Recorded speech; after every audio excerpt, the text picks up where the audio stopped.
अस्सलाम वालेकुम एवरीवन। आज हमारा लेक्चर नंबर 2 है वोकेबलरी का।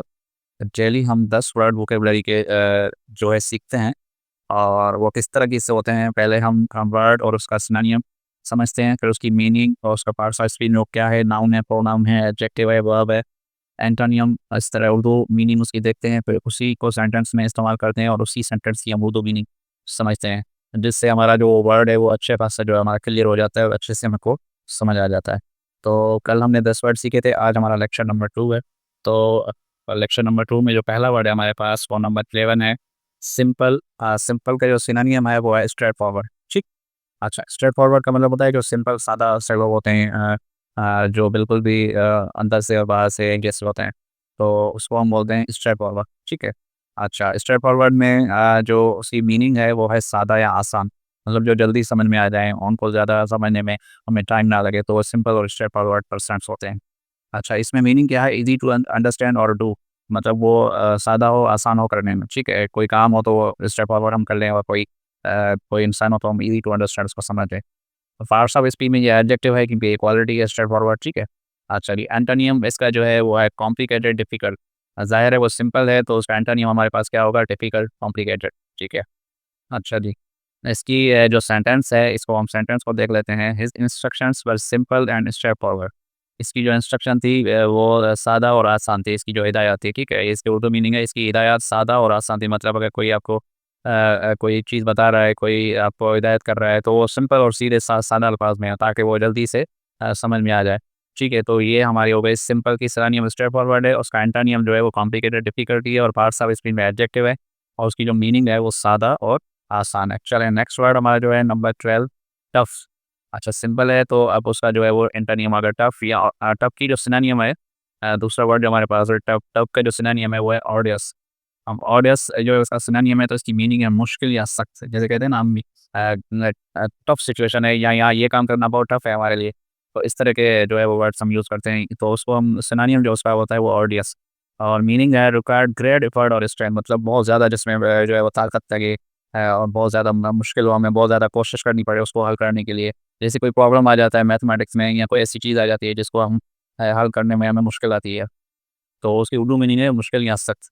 और ज़ाहिर है इसकी ये मुश्किल है, तो इसका वर्ड एंटोनियम जो होगा वो आसान होगा, तो ईज़ी और एफर्टलेस उसको हम कहते हैं, जिसमें हम कोई एफर्ट ना करें, थोड़ी सी कोशिश से वो काम हो जाए। और ये एडजेक्टिव है। इसकी जो सेंटेंस है वो, climbing the mountain was a tough challenge, मतलब पहाड़ पे चढ़ना एक मुश्किल चैलेंज था। तो ये आपका हो गया इस नंबर 12 वर्ड्स। अब आते हैं हम नंबर 13 पे। 13 जो हमारा वर्ड है वो है वाइटल। अच्छा, वाइटल, वाइटल जो होता है वो, मतलब उसकी जो मीनिंग है वो बहुत ज़्यादा लाज़मी होता है, मतलब ज़रूरी होता है, उसको हम कहते हैं कि ये जो चीज़ है वो वाइटल है, ये ज़रूरी है, इसके बगैर जो चीज़ नहीं हो सकती, काम नहीं हो सकता। या कोई चीज़ ज़िंदगी के लिए बहुत ज़रूरी होती है, ये वाइटल रोल है, या इस तरीके से हम उसको लेते हैं। अच्छा, इसकी जो सिनोनिम है वो इंडिस्पेंसेबल। तो अब इसकी जो मीनिंग है वो एब्सोल्युटली नेसेसरी और एसेंशियल, मतलब जो बहुत ज़्यादा ज़रूरी हो और बहुत ज़्यादा अहम हो, तो उसको पार्ट्स ऑफ स्पीच में हमारे पास एडजेक्टिव है। और एंटोनिम ज़ाहिर है इसका क्या होगा, अगर वो बहुत ज़्यादा ज़रूरी है तो वो अननेसेसरी होगा, माइनर होगा। तो वो इसकी जो एंटोनिम होगी वो हमारे पास क्या होगी, अननेसेसरी और माइनर। ठीक है। अच्छा, पार्ट्स ऑफ स्पीच में जो एडजेक्टिव है, और इसका जो सेंटेंस है हमारे पास, water is vital for living beings. बहुत अच्छा इसने सेंटेंस दिया है कि पानी जो है वो हर जानदार के लिए लाज़मी है, जीने के लिए। ठीक है, पानी तमाम जानदारों के लिए लाज़मी। ठीक है। अच्छा, नंबर 13 ये हो गया हमारे पास। अब आते हैं हम नंबर 14 पे। तो 14 हमारे पास है ट्राइवियल। अब ट्राइवियल की जो मीनिंग है वो है पैची। पैची का मतलब होता है मामूली, जो गैर ज़रूरी हो, कोई इतना ख़ास ना हो, तो उसको हम बोलेंगे ट्राइवियल। ट्राइवियल की जो सिनोनिम है हमारे पास वो है पैची। ठीक है। अच्छा, पैटी, इसकी जो उर्दू मीनिंग हमारे पास है वो क्या है, गैर ज़रूरी या मामूली। ठीक है। और पार्ट्स ऑफ स्पीच में हमारे पास ट्राइवियल जो है वो एडजेक्टिव है, और इसकी जो एंटोनिम है, अब ट्राइवियल है तो ज़ाहिर है वो गैर ज़रूरी है, तो वो उसका एंटोनिम होगा ज़रूरी। तो ज़रूरी है तो सिग्निफिकेंट और इम्पोर्टेंट, मतलब ट्राइवल अनइम्पोर्टेंट है, और उसका जो एंटोनिम होगा हमारे पास वो होगा इम्पोर्टेंट और सिग्निफिकेंट। ठीक है। अच्छा जी, इसका जो हम देख लेते हैं, इसकी जो सेंटेंस है हमारे पास, वो सेंटेंस है they argued over a trivial matter, मतलब उन्होंने गैर ज़रूरी बात पे झगड़े किए। तो ये इसका वो एक मामूली बात पर झगड़ पड़े या झगड़ा किया, तो ये इसका सेंटेंस हो गया, उसकी उर्दू मीनिंग हो गई, और उसका उर्दू सेंटेंस की मीनिंग भी हो गई, और पार्ट्स ऑफ स्पीच में हमने देखा। ये वो एडजेक्टिव है। तो ये हमारा ट्राइबल क्लियर हो गया। अब आते हैं नंबर 15 पे। नंबर 15 हमारे पास है एफिलिएंट। अब एफिलिएंट का मतलब होता है जो बहुत खुशहाल हो, दौलतमंद हो, वेल्दी हो, तो उसको बोलते हैं प्रॉस्पेरस। प्रॉस्पेरस और इसका जो दूसरा वर्ड होगा वेल्दी जो है सिनोनिम होगा, ठीक है, WEALTHY, ठीक है। अच्छा, इसका जो उर्दू मीनिंग है वो है खुशहाल या दौलतमंद, ठीक है, मतलब जिसके पास दौलत हो, जो बहुत ज़्यादा प्रॉस्पेरस हो, ठीक है। अच्छा, इसमें जो इसका जो पार्ट्स ऑफ स्पीच है वो हमारे पास एडजेक्टिव, तो ये एडजेक्टिव है। और ज़ाहिर है अगर ये खुशहाल है तो इसका जो एंटोनिम होगा, जो ज़िद होगा वो होगा पुअर या नीडी, जिसको बहुत ज़्यादा ज़रूरत हो, खुशहाल ना हो, जो गरीब हो, ठीक है। अच्छा, उसको उसकी जो मीनिंग है have a great deal of wealth और रिसोर्सेज़, मतलब इसके पास बहुत ज़्यादा दौलत हो और रिसोर्सेज़ बहुत ज़्यादा हो, मतलब रिसोर्सेज़ समझ रहे हैं ना, कि गाड़ी भी हो, पैसा भी हो, हर चीज़ हो दुनिया की। और रिसोर्सेज़ उसके बहुत ज़्यादा हो और उसकी ज़ाहिर है खाने-पीने के लिए आपको क्या है, एक रोटी और चीज़ें चाहिए होती हैं, लेकिन रिसोर्सेज़ अगर बहुत ज़्यादा हों तो आपकी ज़ाहिर है ख्वाहिशात फिर बढ़ जाती हैं। तो ये कह रहा है कि having a great deal of है, मतलब उसके पास बहुत ज़्यादा दौलत हो और रिसोर्सेज़ भी बहुत ज़्यादा हों, ठीक है। अच्छा, ये रिसोर्सेज़ मतलब जिस रिसोर्सेज़ से दौलत आए, इसको ये भी कह सकते हैं, या रिसोर्सेज़ और भी हो सकते हैं, बहुत सारी चीज़ें उसके पास हों, ठीक है। अच्छा, सेंटेंस क्या है, the affluent family donated millions to charity, मतलब जो खुशहाल फैमिली थी उन्होंने खैरात में जो है वो मिलियंस ऑफ जो रुपीज़ जो है उन्हें खर्च किए, ठीक है। ये देखिए नीचे लिखा हुआ है, खुशहाल खानदान ने खैरात में लाखों रुपए दे दिए, ठीक है। तो ये यहाँ पे जो एफिलिएंट है वो आपका हो गया प्रॉस्पेरस, ठीक है। तो मतलब उसमें जो है वो एफिलिएंट फैमिली मतलब खुशहाल फैमिली ने डोनेट मिलियंस टू चैरिटी, मतलब मिलियंस रुपीज़ जो है वो चैरिटी में दिए, खैरात में दे दी, ठीक है। अच्छा, नंबर 16 अब देख लें। नंबर 16 हमारे पास है डेस्टिट्यूट। डेस्टिट्यूट ये होता है जो मुफलिस हो, नादार हो, जो जिसको जो है वो ज़रूरतमंद जिसको हम बोलते हैं, ठीक है। इसका जो सिनोनिम है वो है इम्पोवर्शिड।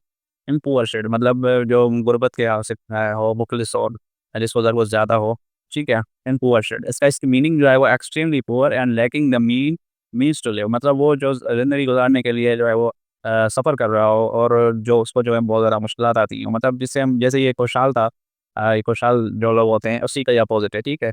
अच्छा जी, डेस्टिट्यूट, इम्पोवर्शिड और इसकी जो पार्ट्स ऑफ स्पीच है वो एडजेक्टिव है, जैसे गरीब, अमीर, ये सारे के सारे एडजेक्टिव हैं, ठीक है। अच्छा, उसके बाद हमारे पास ज़ाहिर है ये गरीब है तो इसका जो ज़िद होगा वो अमीर होगा, तो वेल्दी और रिच, ठीक है। और उसकी उर्दू मीनिंग है मुफलिस या नादार।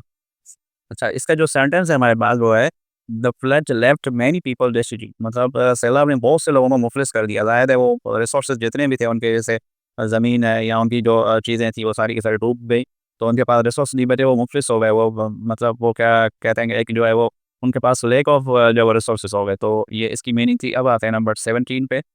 17 जो वर्ड है हमारे पास है वो इम्मैकुलेट।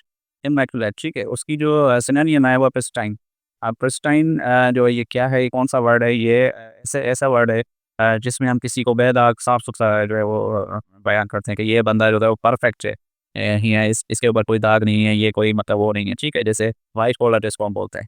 अच्छा, मीनिंग क्या है, परफेक्टली क्लीन और स्पॉटलेस, यानी आ गया ना, स्पॉटलेस का मतलब उसके ऊपर कोई दाग ना हो, कोई बिल्कुल परफेक्टली क्लीन हो, जैसे कपड़ा एक व्हाइट होता है, उसके ऊपर कोई दाग ना हो तो वो परफेक्टली क्लीन होता है, ठीक है। अच्छा, ये क्या है, ये भी एडजेक्टिव है। अच्छा, ज़ाहिर है ये परफेक्टली क्लीन है तो इसका जो आपका एंटोनिम होगा वो होगा डर्टी और मेसी, मतलब वो दाग, डर्टी का मतलब होता है मैला, मेसी का मतलब होता है मतलब बहुत ज़्यादा उसके ऊपर जो है वो दाग धब्बे हों, ठीक है। अच्छा, यहाँ पे जो उसकी उर्दू मीनिंग है वो है बेदाग या साफ-सुथरा, ठीक है। सेंटेंस यहाँ पे है हर हाउस वाज़ ऑलवेज़ इम्मैकुलेट, मतलब उसका घर हमेशा बेदाग होता है, मतलब बेदाग का मतलब होता है किसी दीवार पे कोई दाग धब्बा ना हो, नीट क्लीन हो, स्पॉट ना हो, हर चीज़ साफ-सुथरी हो। तो ये इसका सेंटेंस हो गया, एडजेक्टिव है और बेदाग साफ-सुथरा, और इसका जो सिनोनिम है प्रिस्टाइन है। प्रिस्टाइन मतलब बहुत वेरी क्लियर, स्पॉटलेस, ठीक है। अच्छा, नंबर 18 है हमारे पास ग्रीमी। ग्रीमी का जो होता है जैसे अभी हम पढ़ के आए स्पॉटलेस, तो ग्रीमी उसका अपोज़िट भी हो सकता है। इमैकुलेट का जो है वो अपोज़िट क्रीमी भी हो सकता है, ग्रबी भी हो सकता है, और डर्टी, मेसी, ये सारे के सारे इसके अपोज़िट हैं। ग्रीमी क्या होता है, वो डर्टी गंदा मैला ग्रबी होते हैं ना कुछ जो है वो हम काम करते हैं तो उसके बाद हमारे जो हाथ है वो बहुत गंदे हो जाते हैं, या हम कोई चीज़ करते हैं तो उस इसी तरीके से, और वैसे भी ज़ाहिर है अगर आप कोई चीज़ करोगे तो वो थोड़े से आपके पास ग्रबी और क्लीन नीट आपको करना पड़ता है, ठीक है। अच्छा, ग्रबी एक जो है वो एडजेक्टिव है। उसकी जो मीनिंग है वो हमारे पास है कवर्ड विथ डर्ट और ग्राइम, ठीक है, मतलब वो गंदगी और मट्टी से जो है वो कवर हुआ हो, ठीक है। अच्छा जी, जैसे हम गाड़ी खड़ी कर देते हैं उसके ऊपर मट्टी, दाग धब्बे और वो बहुत सारी चीज़ें जो है वो हो जाती है, ये एडजेक्टिव है। और उसके बाद उसका जो अपोज़िट है, ज़ाहिर है वो गंदा है, तो उसकी जो अपोज़िट होगी वो नीट और क्लीन, साफ-सुथरा। और उसकी जो एक्चुअल मीनिंग है वो गंदा, मैला। अच्छा, सेंटेंस इसका क्या है, his hands were grimy after fixing the car. मतलब उसने गाड़ी को ठीक करने के बाद उसके जो हाथ है वो गंदे हो गए। जैसे मिस्त्री होते हैं वो ग्रीस लग जाता है उनको, या वो गाड़ी ठीक करते हैं तो उनके हाथ बहुत ज़्यादा जो है वो ऑयल से जो ख़राब हो जाते हैं, डर्टी हो जाते हैं, ग्रीमी ग्रेबी उसको बोलते हैं, ठीक है। अच्छा, जो उसका जो अपोज़िट है वो नीट क्लीन, ज़ाहिर है वो ग्रेमी ग्रेबी है तो वो नीट क्लीन उसका अपोज़िट होगा। चलिए अब आते हैं हम डिलाइटफुल। डिलाइटफुल आप देखें वर्ड ही से ही आपको एक अच्छी जो है वो मीनिंग समझ में आ रही होगी। डिलाइटफुल का मतलब होता है चार्मिंग, वेरी प्लीजिंग, एन्जॉयबल, ठीक है, खुशगवार, दिलकश। कोई जैसे आप नज़ारा देख लें या कोई किसी अच्छी जगह जाएँ, तो आपको एक डिलाइटफुल फीलिंग जो है वो फ़ील होती है। वेरी प्लीजिंग, एन्जॉयबल मतलब जिस पे आप एन्जॉय करते हैं। जैसे आप सी वी पे चले गए या इवनिंग में किसी अच्छी जगह चले गए या मॉर्निंग में जो है वो सन जो है वो निकलता है, तो वो भी एक अच्छी सुबह की जो ब्रूम होती है। अच्छा, ये सारी की सारी एडजेक्टिव हैं और इसका जो एंटोनियम है वो हमारे पास है अनप्लेज़ेंट और बोरिंग। मतलब खुशगवार ना हो, बोरिंग हो, मज़ा ना आए, जैसे गर्मी हो जाती है दोपहर को। तो उसके बाद इसका जो सेंटेंस है, we had a delightful evening at the park. हमने जो है वो पार्क में एक खुशगवार शाम गुज़ारी, ठीक है। We had a delightful evening मतलब हमने पार्क में एक खुशगवार जो है वो शाम गुज़ारी, ठीक है। तो ये इस पूरे वर्ड्स की जो हमने सब चीज़ें सीखी। अब आते हैं नंबर 20 पे, लास्ट हमारे पास है। ये है इम्पोलाइट। इम्पोलाइट जो है वो है डिसकरेटियस मतलब जो हम इसकी जो अगर हम किसी के साथ बदतमीज़ी करें या किसी से एक गैर मुहज़्ज़ब जो है वो तरीके से पेश आएँ, तो इम्पोलाइट वे होता है वो, ठीक है। और इसका जो वर्ड जो इसका जो एंटोनिम होगा वो पोलाइट होगा, ठीक है। अच्छा, डिसकरेटियस का जो है वो सिनोनिम है वो डिसकरेटियस मतलब किसी के साथ बदतमीज़ी से पेश आएँ, किसी की रिस्पेक्ट ना करें। Not showing good manners, rude मतलब हम रूड तरीके से बात कर रहे हैं, मतलब गुड मैनर्स शो ना करें, ठीक। ये इसकी जो है वो मीनिंग हो गई इंग्लिश में। और इसका जो उर्दू है बदतमीज़, गैर शाइस्ता मतलब उसकी गुफ्तगू में कोई भी एक जो है वो नरम मिजाजी ना हो, मतलब उसमें मैनर्स ही ना हो, बात करने की तमीज़ ही ना हो, ठीक है। सेंटेंस क्या है, it is impolite to interrupt someone while speaking. मतलब अगर कोई गुफ्तगू कर रहा है तो आप उसको इंटरप्ट कर रहे हैं जब वो बोल रहा है, तो ये दिस इज़ द इम्पोलाइट वे, ठीक। इट्स इम्पोलाइट मतलब ये गैर जो है वो शाइस्ता ना, और ये जो है वो बदतमीज़ ये को शो करता है जब आप किसी के बीच में जब आप बात करते हैं, किसी की बात काटते हैं, तो ये बदतमीज़ी में आता है, ठीक है। तो ये एडजेक्टिव है और इसकी जो एंटोनिम होगी वो हमारे पास होगी पोलाइट, रिस्पेक्टेबल। ज़ाहिर है वो इम्पोलाइट जो है वो एक नॉट शोइंग मैनर्स, रूड तरीका है, तो उसका जो वर्ड एंटोनिम होगा वो होगा रिस्पेक्टफुल, ठीक है। तो ये हमारा आज का लेक्चर इधर ही जो है वो ख़त्म हो गया, जिसमें हमने 10 वर्ड और सीखे और उनकी कंप्लीट जो है उन्हें मीनिंग भी सीखी, किस तरीके से ये सारी चीज़ें। तो मिलते हैं नेक्स्ट लेक्चर नंबर 3 में, तो आज के लिए इतना ही। Thank you so much, take care and Allah हाफ़िज़।